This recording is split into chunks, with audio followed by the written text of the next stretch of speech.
मनुष्य को केवल अपने कर्म पर ही विश्वास करना चाहिए। कर्म श्रेष्ठ होगा तो फल भी वैसा प्राप्त होगा।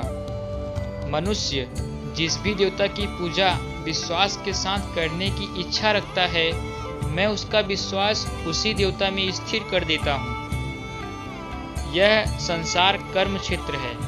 बिना कर्म किए यहाँ कुछ भी हासिल नहीं हो सकता। ईश्वर ही भूत, वर्तमान और भविष्य के सभी प्राणियों को जानता है, किंतु वास्तविकता में उस परमात्मा को कोई नहीं जानता। अपने मन को नियंत्रित करना सीखो, नहीं तो यह आपके साथ शत्रुवत आचरण करेगा।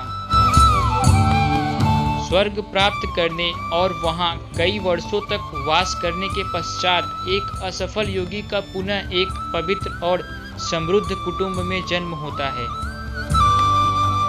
धरती पर मनुष्य का जन्म किसी विशेष उद्देश्य के लिए होता है, और जो उस कर्म से वंचित रहता है उसे मोक्ष नहीं मिल पाता।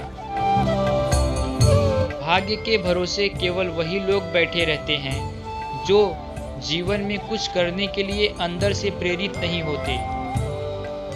एक अनुशासित व्यक्ति ही अपना तथा समाज व देश का विकास कर सकता है। केवल मन ही किसी का मित्र और शत्रु होता है, इसलिए मन पर नियंत्रण होना अति आवश्यक है।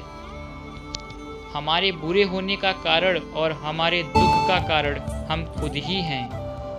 कोई भी दुख इस संसार में इतना बड़ा नहीं है जिसका कोई उपाय न हो, लेकिन मनुष्य प्रयत्न नहीं करना चाहता, वह जल्दी ही हार स्वीकार कर लेता है। व्यक्ति के अंदर विश्वास और भावना उसके पर्यावरण के अनुसार ही विद्यमान होते हैं।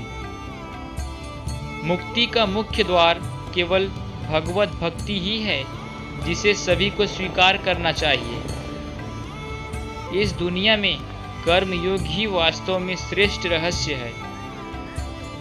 अपनी ही बुद्धि का प्रयोग हमेशा समाज कल्याण के लिए निस्वार्थ भाव से करना चाहिए।